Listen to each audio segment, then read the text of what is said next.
je vous ai proposé les 9 propositions de loi que nous avons. Et nous voulons faire de chaque citoyen gabonais un citoyen député indirect, notamment dans la commune d'Ontoum au 1er arrondissement. Et vous rappelez que les partis politiques ne jouent pas franc jeu avec vous. Les partis politiques ne jouent pas franc jeu avec vous. À côté de cela, chères citoyennes, chers citoyens, j'implore le Dieu Tout-Puissant afin qu'effectivement le 27, chacun d'entre nous soit véritablement lucide. J'ai failli oublier quelque chose de très important. Vous avez écouté il y a quelques jours qu'on a arrêté un Béninois avec les choses, non?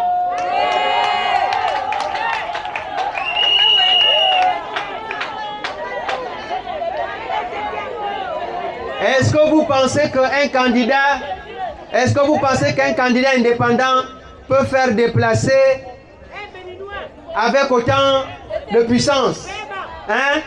Ça veut dire qu'il y a eu des transactions mercantiles. Il y a eu des transactions. Ce sont ceux-là qui n'ont plus de dignité.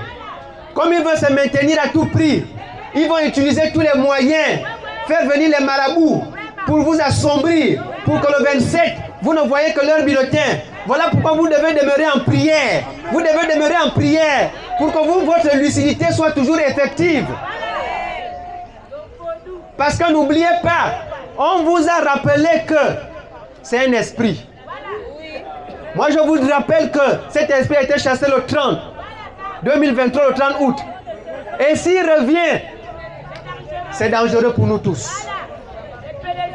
On vous a dit, avant le 30 août, on était là. Le 30 août, on est là. Après le 30 août, après le 27 septembre, on sera là. Chères citoyennes, chers citoyens, je vous rappelle, ou du moins je vous informe, que je suis l'un des rares citoyens ici en Toum qui, au lendemain du 30, j'ai marché de Meillan avec le drapeau sur l'épaule.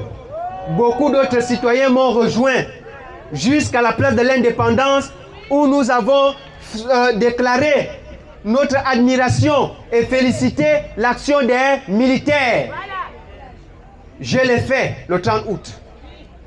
Vous pouvez regarder sur Facebook et tout ça, vous allez voir. C'est pour vous dire que ce combat, ce n'est pas d'aujourd'hui. Ce n'est pas d'aujourd'hui. C'est maintenant à nous de nous lever. Soit nous voulons véritablement changer avec une nouvelle approche, avec une nouvelle vision, avec une nouvelle énergie. Soit nous voulons toujours rester dans l'esclavage. N'oubliez pas que le peuple d'Israël, si je peux faire cette image, c'est plein de Moïse, de ce que, au moment de la traversée du désert, n'ayant plus rien à manger, ils ont commencé à dire à Moïse, il serait même mieux pour nous de rester en captivité. Ne soyons pas de ceux-là qui, comme vous passez des moments difficiles, qu'on vous garde toujours en captivité, comme on veut vous garder dans les illusions que vous n'allez jamais voir, on veut toujours vous garder en captivité. Non, osons faire peur à la peur. Osons faire peur à la peur. Osons faire peur à la peur. Osons faire peur à la peur.